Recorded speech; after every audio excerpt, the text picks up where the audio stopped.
নমস্কার বন্ধুরা, welcome back to our channel. আজকের ভিডিওটিতে আমরা এমন একটি বিষয় নিয়ে আলোচনা করব যা আপনাকে আপনার জীবনের অনেক ক্ষেত্রেই সাহায্য করবে। আর সেটি হলো how to talk to anyone, অর্থাৎ কিভাবে কারোর সাথে কথা বলতে হয়। স্কুল, কর্মক্ষেত্র বা যে কোনো সামাজিক অনুষ্ঠানে একজন অচেনা ব্যক্তির সাথে কথা বলাটা অনেকের কাছেই কঠিন বলে মনে হতে পারে।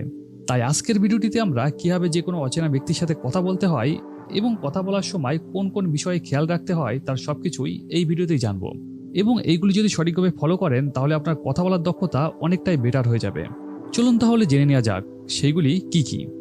Number 1, confidence. কারোর সাথে কথা বলার প্রথম স্টেপ হলো কনফিডেন্স। অনেকেই আছেন যারা কথা বলার সময় নার্ভাস ফিল করেন অথবা লজ্জা পান। আর এই সমস্ত কিছুকে কাটিয়ে উঠে স্পষ্টভাবে কথা বলার জন্য নিজের মধ্যে আত্মবিশ্বাস গড়ে তোলাটা ভীষণ গুরুত্বপূর্ণ। আপনি হয়তো জানেন যে তার সামনে গিয়ে আপনাকে কি কথা বলতে হবে, কিন্তু ওই কথাগুলো বলার জন্য আপনার মধ্যে যদি সাহস না থাকে তাহলে আপনি কখনোই তার সামনে গিয়ে স্পষ্টভাবে কথা বলতে পারবেন না। তাই কথা বলার জন্য confidence is very important. Number 2, start with small talk. প্রথম দেখায় একজন অচেনা মানুষের সাথে প্রথমে কি কথা বলে শুরু করবেন সেটাই বড় কঠিন কাজ। এক্ষেত্রে আপনি ওই ব্যক্তিটির সাথে ছোট ছোট বিষয়ে কথা বলতে পারেন। যেমন নর্মালি তাকে এই প্রশ্ন জিজ্ঞাসা করতে পারেন যে আপনার দিন আজ কেমন গেল, অথবা ওয়েদার নিয়েও কথা বলতে পারেন যে আজকের ওয়েদারটি মোটেও ভালো যাচ্ছে না। যে কোনো পরিস্থিতি অনুসারে আপনি যদি তার সামনে এই রকম ছোট ছোট বিষয়ে কথা বলেন তাহলে সেও স্বাভাবিকভাবে আপনার কথায় অবশ্যই রেসপন্স দেবে এবং এইভাবেই আপনি আপনার কথাবার্তা ধীরে ধীরে এগোতে থাকবেন। Number 3, active listening. কথা বলার পাশাপাশি কথা শোনাটাও খুবই গুরুত্বপূর্ণ, কারণ কেউ যখন আপনার সাথে কথা বলবে তখন তার কথাটা অবশ্যই ভালোভাবে শোনা উচিত।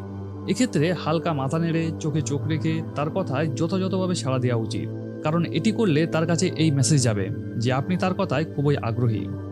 Number 4, find common interest.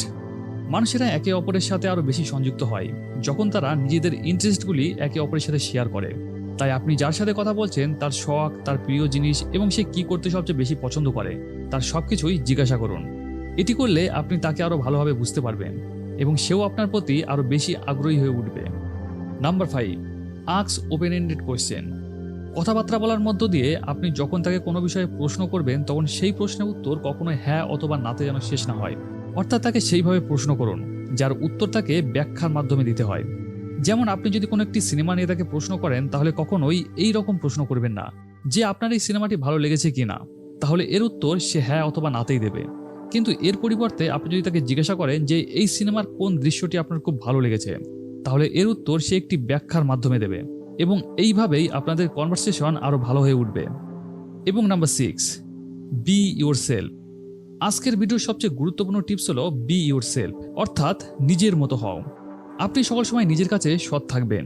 কারোর সাথে কথা বলার সময় আপনি কখনোই অন্যের জিনিস কপি করে অথবা অন্যের মতো করে বলতে যাবেন না।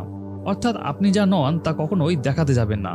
আপনি ভেতর থেকে যেমন সেটাই সবার কাছে তুলে ধরবেন এবং মানুষেরা এই ব্যাপারটি সবচেয়ে বেশি পছন্দ করে। তাই B your self. So that's all for today. যদি ভিডিওটি আপনার কাছে হেল্পফুল বলে মনে হয় তাহলে ভিডিওটিতে একটি লাইক দিতে কখনোই ভুলবেন না। আর এই ধরনের কন্টেন্ট দেখতে আমাদের চ্যানেলটি এখনই সাবস্ক্রাইব করুন। Thanks for watching.